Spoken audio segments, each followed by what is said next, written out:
مولا علی کے ہاتھ میں ذوالفقار حیدری ہے، روح علی تڑپ رہی ہے، حضور اشارہ کریں تو زمین میں زلزلے آ جائیں، لیکن اللہ کے حبیب فرماتے ہیں اللہ کی مرضی ہے، صبر کرو۔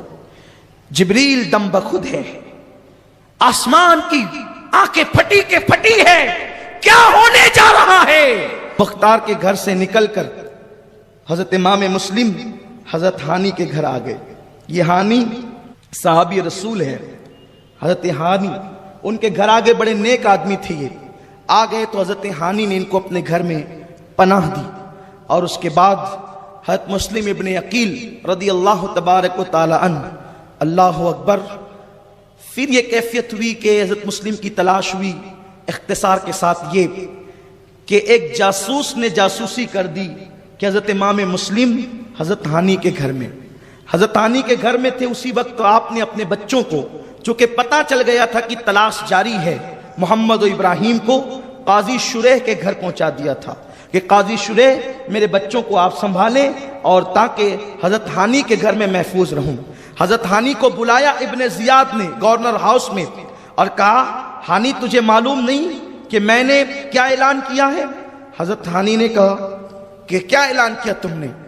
کہا کہ میں نے کہا جو مسلم کو پناہ دے گا ہم اسے سخت سزا دیں گے، تمہارے گھر میں مسلم ہے؟ حضرت ہانی نے کہا میرے گھر میں نہیں ہے، اس لیے کہ حضرت ہانی نے حضرت امام مسلم کو ایسی جگہ چھپایا تھا جس گھر میں وہ نہیں رہتے تھے، کہ میرے گھر میں نہیں ہے۔ اس کے بعد جو جاسوس تھا اس کو سامنے کیا تو حضرت ہانی سمجھ گئے کہ جاسوسی ہو گئی۔ پھر آپ نے فرمایا میں نے تو انہیں چھپا رکھا ہے، اگرچہ میرے گھر میں نہیں، لیکن اگر مسلم میرے پیر کے نیچے بھی چھپے ہوں تو بھی میں انہیں تیرے حوالے نہیں کروں گا، کیونکہ وہ حضور کی اولاد ہے، اہل بیت ہے، آل عقیل ہے، میں آل نبی کو تیرے حوالے کر دوں؟ میں نے حضور علیہ السلام کو دیکھا ہے، حضور کو اہل بیت کی فضیلتیں بیان کرتے ہوئے سنا ہے، میں ان کو تیرے حوالے نہیں کروں گا۔ تو اس نے ڈنڈا اٹھایا اور صحابی رسول حضرت ہانی کو اس نے مارنا شروع کیا۔ جب حضرت ہانی کو مارنا شروع کیا، یہ ہے ان لوگوں کا حال جو لوگ اس طرح کی پیدائش سے دنیا میں آتے ہیں۔ حضرت مارنا شروع کیا۔ ہانی کے اس بزرگ کے حوالے سے ایک افواہ گھوم گئی کہ حضرت ہانی کو شہید کر دیا، ابن زیاد نے شہید کر دیا، تو تقریباً 40,000 کا مجمع اکٹھا ہو گیا اور اس نے گورنر ہاؤس کو گھیر لیا۔ حضرت امام مسلم رضی اللہ تبارک و تعالی عنہ وہ بھی تلوار لے کر کے آگئے کہ جس نے، جو میرا میزبان ہے، جس نے مجھے چھپایا، احسان کیا، اسے قتل کر دیا گیا۔ لیکن کچھ لوگ جو تھے کوفہ کے سربراہ اور با اثر لوگ، ان لوگوں کو اس نے گورنر ہاؤس میں بلایا اور پورے مجمع کو بس ایک اشارے کی ضرورت تھی، لیکن حضرت مسلم ابن عقیل نے کہا صرف افواہ کی بنیاد پر گورنر ہاؤس پہ حملہ نہیں کیا جا سکتا، اس لیے کہ ہم آل نبی ہیں، حضور کی اولاد ہیں، ہم شریعت کا لحاظ نہ کریں گے تو کون کرے گا؟ ہم پہلے معلوم کریں گے، تحقیق کریں گے کہ حضرت ہانی واقعی شہید ہوئے۔ تو اوپر سے جو ہے وہ ان لوگوں نے، باثر لوگوں نے کھڑے ہو کر کے کہا لوگوں ہانی قتل نہیں کیے گئے موجود ہیں، لیکن یہ بات وہ گول کر دیے گئے کہ زخمی ہیں اور ان کو ڈنڈے سے مارا گیا ہے۔ تو جو لوگ آئے تھے وہ لوگ چھٹنا شروع ہو گئے، اتنے چھٹے کہ صرف 700 لوگ رہ گئے، اور جب 700 لوگ رہ گئے، مغرب کی نماز کا وقت آیا، حضرت امام مسلم کوفہ کی جامع مسجد میں نماز پڑھانے کے لیے جب گئے تو آپ نے تکبیر کہی تو پیچھے 700 لوگ تھے، لیکن جب مغرب کی نماز کا سلام پھیرا پیچھے کوئی بھی موجود نہ تھا۔ یہ حال ہوا حضرت مسلم ابن عقیل کا۔ حضرت مسلم ابن عقیل رونے لگے۔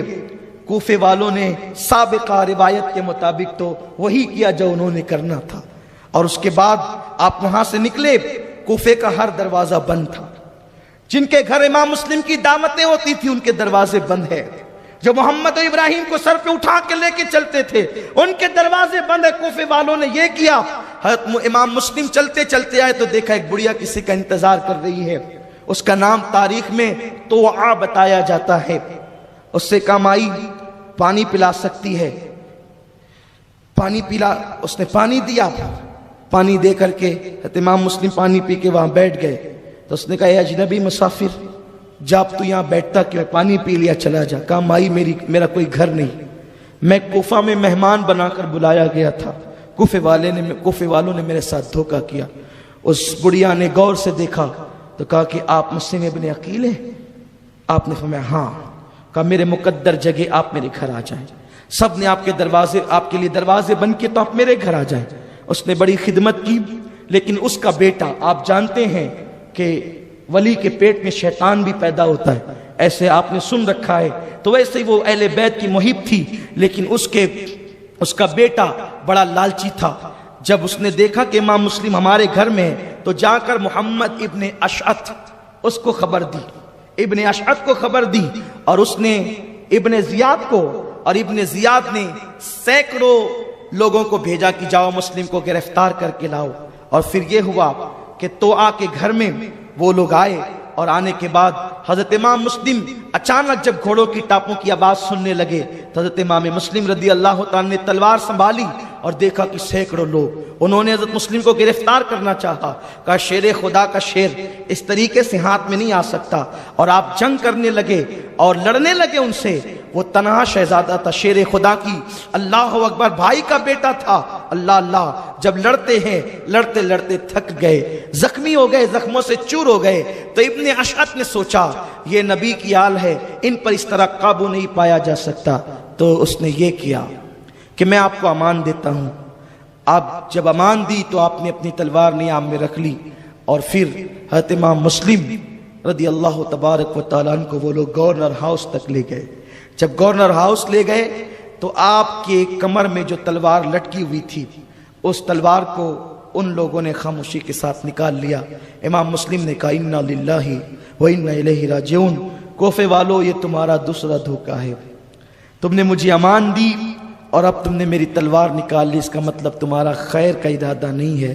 اور آپ جب کوفہ کے گورنر ہاؤس میں داخل ہوئے تو آپ نے ابن زیاد بدنہاد بانی فساد کو سلام نہیں کیا، تو اس کو غصہ آیا، آپ مجھے سلام نہیں کرتے۔ فرمایا کہ تو میرے قتل کا در پہ میں تجھے سلام کروں، آل نبی کے دشمن کو سلام کروں؟ ہمارے یہاں سلام کا ایک معیار ہے، ہمارے کو سلام نہیں کرتے، سلام ہم انہی کو کرتے ہیں جو نبی اور آل نبی کو سلام کرتا ہے۔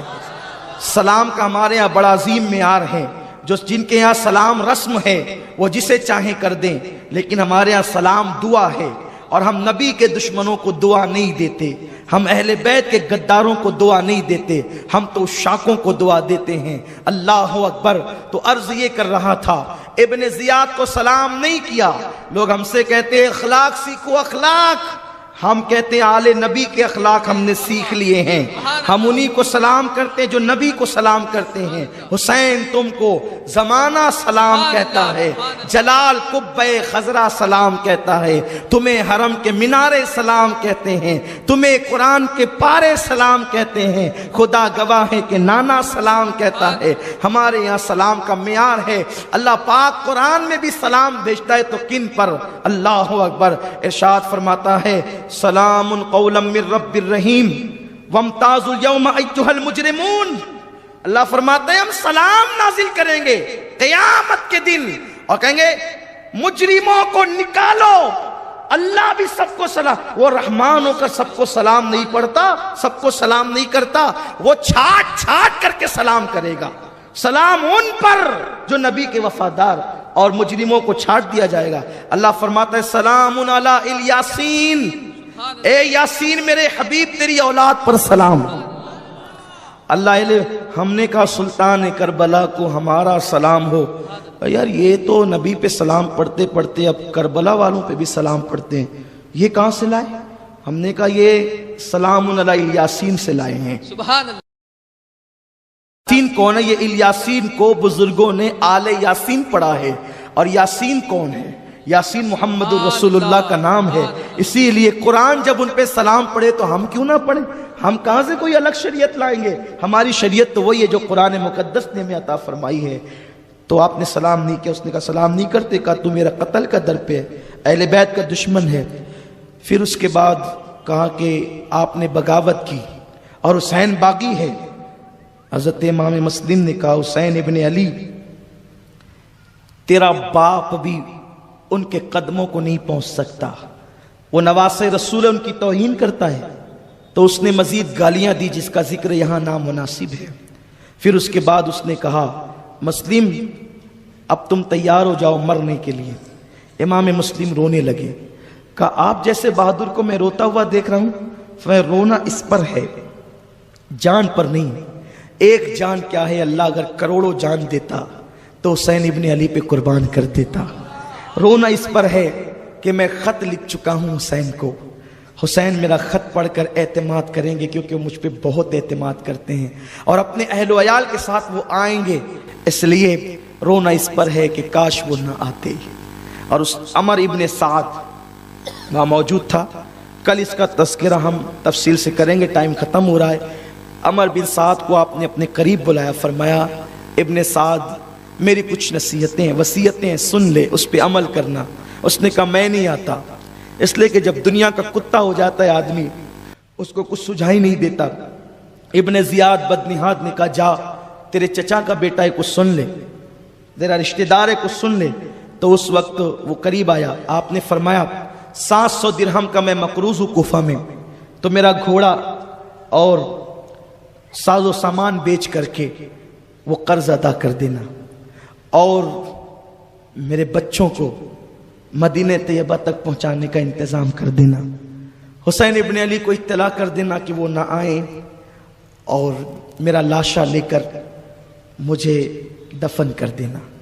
وہ آیا اور اس نے ساری باتیں ابن زیاد کو بتا دی۔ اس نے ہنس کے کہا کہ عجیب ہے، جس کو رازدار بنایا تھا اس نے بھی راز کھول دیے۔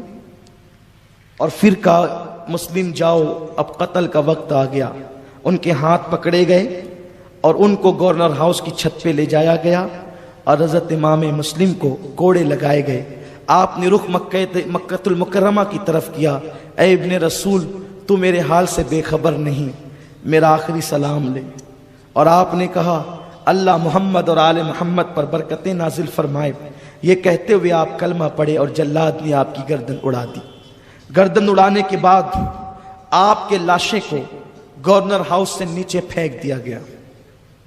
اسی پہ بس نہیں کیا گیا، آپ کے لاشے کو کوفہ کے بازار میں لٹکا دیا گیا۔ یہ انجام، یہ حالات، اللہ اکبر، یہ معاملات حضرت مسلم ابن عقیل کے ساتھ کیے گئے۔ شام ہوتے ہوتے کوفہ کی سرزمین مسلم ابن عقیل کے خون سے رنگین ہو گئی، اور جس دن حضرت امام مسلم کی شہادت ہوئی اسی دن جو ہے وہ خط مولا حسین کے دربار میں پہنچا۔ آپ نے وہ خط پڑھ کے خوشی کا اظہار کیا اور آپ نے نکلنے کی تیاری کی، لیکن ادھر اب جو آگے کا سفر ہوگا وہ تو کل بیان ہوگا۔ ادھر امام مسلم کی شہادت کے بعد ان نابکاروں نے اسی پہ بس نہیں کیا، بلکہ ابن زیاد بدنہاد نے اعلان کروا دیا کہ مسلم کے ساتھ اس کے 2 بچے بھی تھے، لہذا مسلم کے دونوں بچوں کو جس نے پناہ دے رکھی ہو وہ فوری طور پر ہمارے حوالے کر دے۔ اگر کوئی پتہ بتائے گا تو اسے بھی انعام ملے گا، اور اگر کوئی پکڑ کر کھلائے گا تو اسے بھی اتنا انعام ملے گا کہ وہ خوش ہو جائے گا۔ لوگ ڈھونڈنے لگے ان شہزادوں کو، سوچو تو صحیح 6 سال اور 8 سال کے بچے ہیں، ان کے ساتھ ابن زیاد بدنہاد پلید کی دشمنی کتنی ہے۔ اعلان ہو رہے ہیں جگہ جگہ، کوفہ کے کم نصیب لوگ بلکہ بد نصیب لوگ آل نبی کے خون میں اپنے ہاتھوں کو رنگین کر چکے ہیں۔ کربلا کا یہ پہلا شہید ہو چکا ہے۔ اللہ اکبر، ایسے حالات میں اللہ اللہ، ایسی کیفیتوں کے اندر مولا حسین کا بھیجا ہوا وہ نمائندہ شہید ہونے کے بعد اب ان کے بچوں کو ڈھونڈا جا رہا ہے۔ بچے قاضی شریح کے پاس تھے۔ یہ قاضی شریح وہ ہیں جو مولا علی نے جن کو اپنے دور خلافت میں کوفہ کا قاضی بنایا تھا۔ یہ بھی بڑے اچھے انسان تھے، اہل بیت کے محب تھے۔ ہم یہ نہیں کہتے کہ کوفہ کا ہر گھر غدار تھا، لیکن اتنا ضرور کہتے ہیں کوفہ کی اکثریت غدار تھی۔ کوفی لا یوفی، آج بھی کوفے والوں کے اندر وفاداری نہیں ہے، اسی لیے کوفہ، اللہ اکبر، بڑے عجیب وہاں کے حالات ہیں۔ وہاں کی مٹی کی بڑی عجیب کیفیت ہے۔ جب میری حاضری کوفہ ہوئی تو میں نے نہ وہاں کا پانی پیا، نہ وہاں کوئی چیز کھائی، نہ وہاں سے کوئی چیز خریدی۔ اللہ کی پناہ مانگتے ہوئے داخل ہوا اور اللہ کی پناہ مانگتے ہوئے نکل گیا، اس لیے کہ اپنے یہاں تو معیار محبت آل نبی ہے۔ حالانکہ اس زمین نے ہمارا کچھ نہیں بگاڑا، لیکن نسبتیں بھی تو کوئی چیز ہوتی ہے۔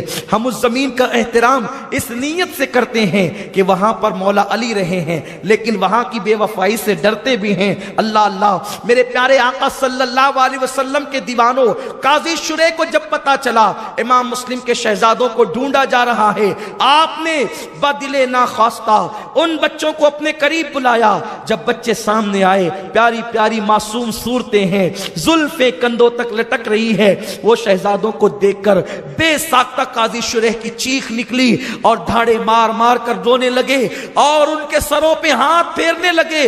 ننھے سے بچوں نے قاضی شریح کو اچانک روتے ہوئے دیکھا تو کہا، قاضی شریح کیوں روتے ہو؟ اس طریقے سے اچانک رونا اور ہمارے سروں پہ ہاتھ پھیرنا، یہ انداز تو ہمارے خاندان میں یتیموں کے ساتھ کیا جاتا ہے۔ قاضی شریح کیا ہمارے بابا شہید ہو گئے؟ تو قاضی شریح نے بچوں کو سینے سے لگایا اور روتے ہوئے کہا، اے بچوں تم یتیم ہو گئے۔ اب کبھی باپ کی شفقتیں بچوں کو یاد آتی ہے، کبھی ماں کی ممتا بچوں کو یاد آتی ہے۔ ایسے حالات میں قاضی شریح نے کہا، صبر کرو، دشمن دیوار کو کان لگا کے بیٹھے ہیں، بچوں کہیں ایسا نہ ہو انہیں پتہ چل جائے تو وہ تمہیں اٹھا لے جائیں، کیونکہ تمہارے قتل کا اعلان ہو گیا، تمہارے خلاف مخبری کا اعلان ہو گیا۔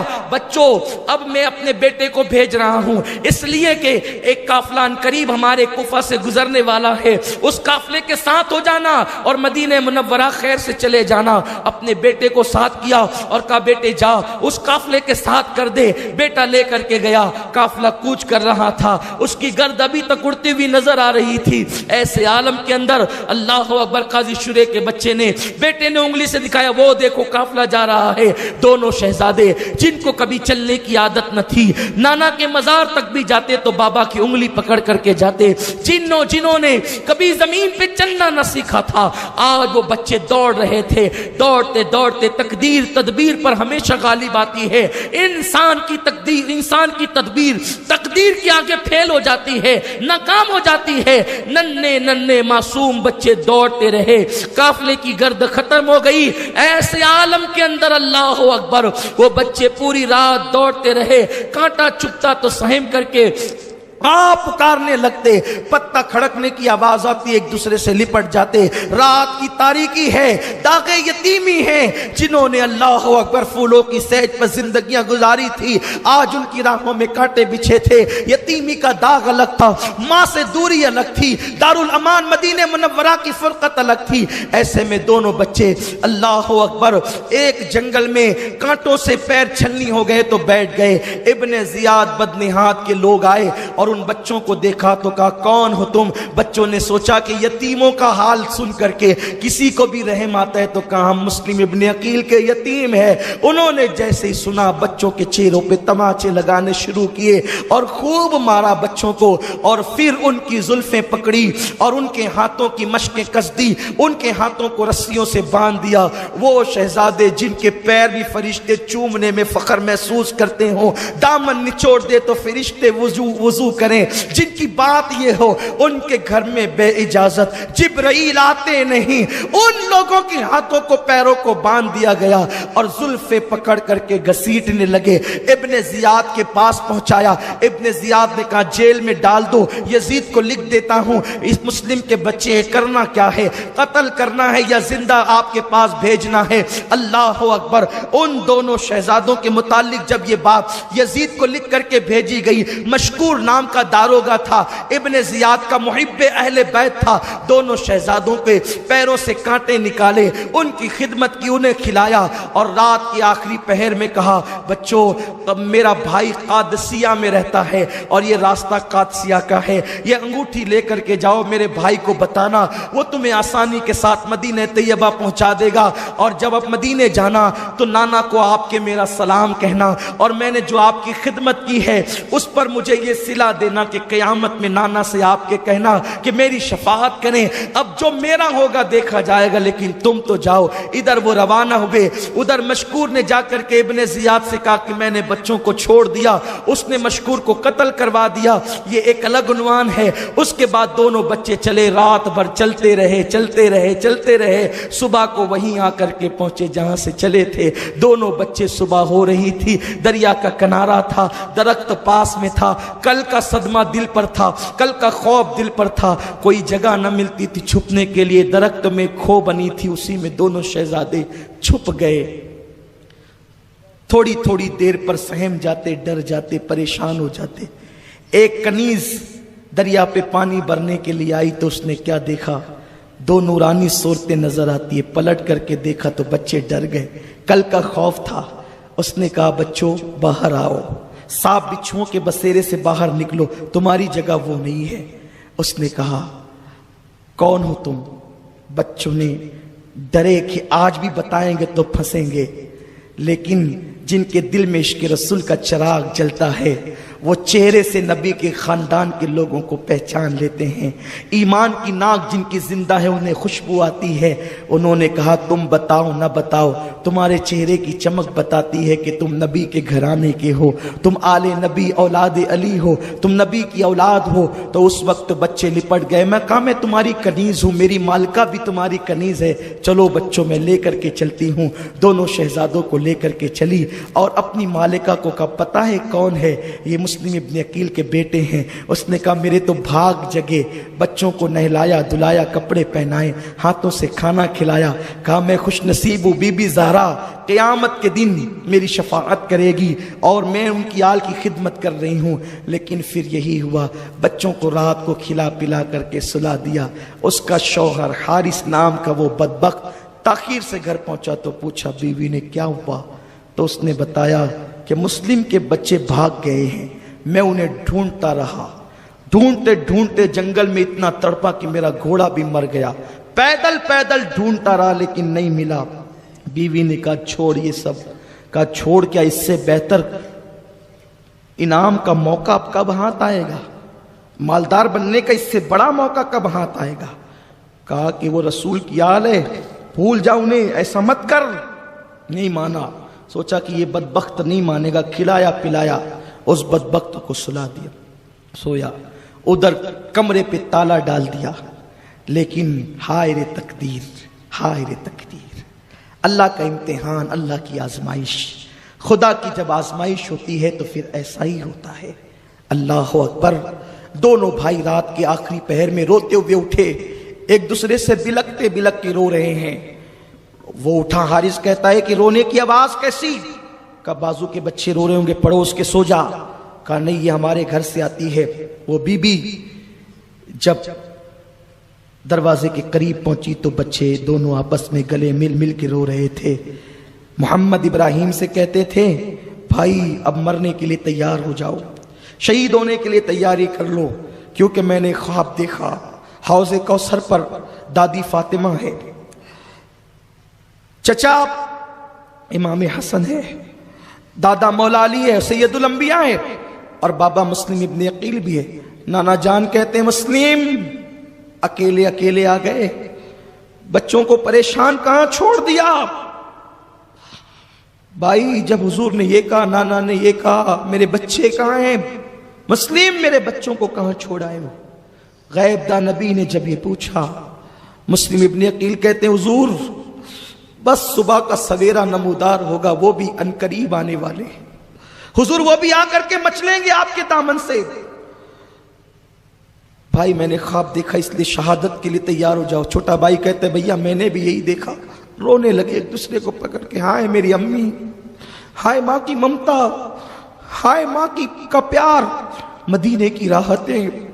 بچے رو رہے تھے، وہ اٹھ کر کے آیا، دیکھا بچے رو رہے ہیں، پوچھا کون ہو تم؟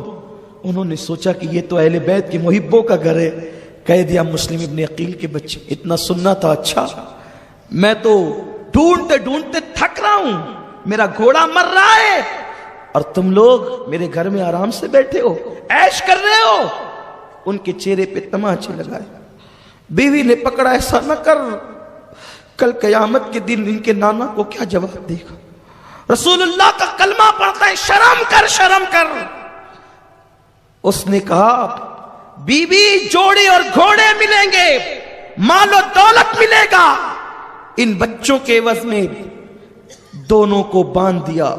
صبح کا انتظار کرنے لگا، بیوی تڑپتی رہی، اس کو بھی مار کر بے ہوش کر دیا۔ پھر وہ صبح آئی، لرزتی ہوئی صبح، وہ صبح جو خون سے رنگین تھی۔ جب صبح کا وقت آیا وہ اٹھا، اس بدبخت نے کہا اگر میں ابن زیاد کے پاس لے جاؤں گا کوفہ والے انہیں چھین نہ لے۔ انہیں پکڑا اور زلفوں کے بل گھسیٹتے ہوئے فرات کے کنارے کی طرف لے گیا۔ بیوی تو بے ہوش پڑی ہوئی تھی۔ اس کے بعد جب یہ فرات کے کنارے پر پہنچا، بیوی کو ہوش آیا، دیکھا کہ بچے نہیں، نکلتی ہوئی دوڑتی ڈھونڈتی ڈھونڈتی پہنچی تو فرات کے کنارے پر دونوں شہزادے کھڑے تھے، دونوں کے ہاتھوں میں رسیاں تھیں، اور کہا بچوں اب مرنے کے لیے تیار ہو جاؤ۔ دونوں شہزادے کہتے ہیں ہم پہ رحم کرو، ہم پہ رحم کرو، ہم یتیم ہیں، ہمارے بچپنے پہ رحم کرو۔ لیکن ان ظالم کو رحم نہ آیا، اس نے تلوار جیسے اٹھائی، بیوی اس کا بیٹا اس کی کنیز آ پہنچی، بیوی بیچ میں آئی، اسے پھر مارا، زخمی کیا، بیٹا بیچ میں آیا، اس کے دو ٹکڑے کر دیے دنیا کی لالچ میں، اور جب مارنے کے لیے تیار ہوا کنیز کو بھی مار ڈالا، بیٹے کو بھی، بیوی کو زخمی کر دیا۔ جب مارنے کی بات آئی تو چھوٹا بھائی کہتا حارث اب اگر قتل ہی کرنا ہے تو پہلے مجھے قتل کر، میرے بھائی کو نہ کر، میں اپنے بھائی کا صدمہ نہ دیکھ سکوں گا۔ بڑا بھائی کہتا پہلے مجھے قتل کر، میں اپنے چھوٹے بھائی کا صدمہ نہ دیکھ سکوں گا۔ اور ظالم نے ہنستے ہوئے تیور چڑھائے۔ ہائے ہائے، تصور کریں، فاطمہ کی روح مچلنے لگی، فرش سے عرش تک، کبھی اوپر سے نیچے، نیچے سے اوپر۔ یا رسول اللہ اشارہ کریں میں عرش کو ہلا دوں۔ حضور نے کہا فاطمہ امتحان ہے، خبردار صبر کریں۔ مولا علی کے ہاتھ میں ذوالفقار حیدری ہے، روح علی تڑپ رہی ہے، حضور اشارہ کریں تو زمین میں زلزلے آ جائیں، لیکن اللہ کے حبیب فرماتے ہیں اللہ کی مرضی ہے، صبر کرو۔ جبریل دم بخود ہے، آسمان کی آنکھیں پھٹی کے پھٹی ہے، کیا ہونے جا رہا ہے؟ اللہ اکبر۔ چھوٹے چھوٹے بچوں کی تو قربانی، جانوروں کے چھوٹے بچوں کی قربانی بھی منع ہے، 6 سال اور 8 سال کے بچوں پہ تلوار اٹھتی ہے، بس امتحان ہے خدا کا۔ دونوں بھائی ایک دوسرے کے گلے ملتے ہیں، ایک وار میں دونوں شہزادے کی گردن اڑا دی جاتی ہے، بچوں کی سر خون میں تڑپنے لگتے ہیں، آسمان کی آنکھیں جھپک گئی، زمین پہ لرزہ طاری ہو گیا، اور اس کے بعد دونوں کے لاشوں کو دریائے فرات میں ڈال دیا گیا۔ خوشی سے حارث لے کر کے چلا، ابن زیاد آج میری منہ مانگی قیمت دے، تیرے دشمنوں کا سر لائے۔ اس نے کہا کیا لائے؟ کیا لائے ہو؟ رکھو تو صحیح۔ کہا مسلم کے بیٹوں کا سر۔ کہاں ملے تجھے؟ کہا کہ وہ تو میرے گھر آ گئے تھے۔ کہا میں نے یزید کو لکھا ہے کہ وہ میرے پاس قید ہیں، زندہ بھیجو یا قتل کر دو۔ اگر اس نے کہا زندہ بھیج تو میں کیا جواب دوں گا؟ تو نے مجھ سے پوچھا کیوں نہیں؟ میرے پاس لا کے دیتا، میں جو چاہتا کرتا۔ اس نے کہا کہ اگر میں لاتا تو لوگ مجھ سے چھین لیتے۔ تو کہا چھیننے کا خوف تھا تو مجھے اطلاع کرتا، میں فوج بھیجتا، اور فوج بھیج کر کے جو ہے بچوں کو منگا لیتا۔ کون مزاحمت کرتا؟ ظالم، اب میں یزید کو منہ کیا دکھاؤں گا؟ وہ تو میری خبر لے گا، اس لیے اب تیرا انجام یہ ہے کہ تجھے بھی قتل کیا جائے۔ دیکھا اہل بیت کی دشمنی کا انجام، نبی کے آل کے ساتھ غداری کا انجام۔ اس کو پکڑایا، ایک محب اہل بیت سے کہا لے جا، اسے بھی وہی قتل کر دے جا بچوں کو قتل کیا تھا۔ اور اس کے بعد جب لے کر کے وہ وہاں پہنچا ہے تو وہاں لاشیں پڑی ہوئی تھی، اور شہزادوں کی لاشیں تو دریائے فرات میں ڈوب چکی تھی، لیکن جیسے ہی وہ سر لائے گئے، سبحان اللہ، جیسے ہی وہ سر لائے گئے فرات کے کنارے اور حارث کو قتل کیا گیا، تو وہ سر جیسے ہی فرات کے کنارے لائے گئے، وہ لاشوں کی کرامت یوں ظاہر ہوئی کہ وہ لاشیں پھر اوپر کو تیرنے لگی، اور جب اوپر کو تیرنے لگی تو وہ لاشیں نکالی گئی اور پھر ان کو جو ہے وہ دفن کیا گیا۔ آج بھی محمد و ابراہیم کی قبر وہاں موجود ہے۔ فقیر کو شرف حاصل ہے اس بارگاہ کی حضوری کا۔ آج بھی وہاں پر ایسا لگتا ہے جیسے محمد و ابراہیم ابھی بھی گلے مل کر کے کوفہ والوں کی شکایت کر رہے ہیں۔ اللہ تعالیٰ ان کے مزارات پر رحمتوں کا نزول فرمائے۔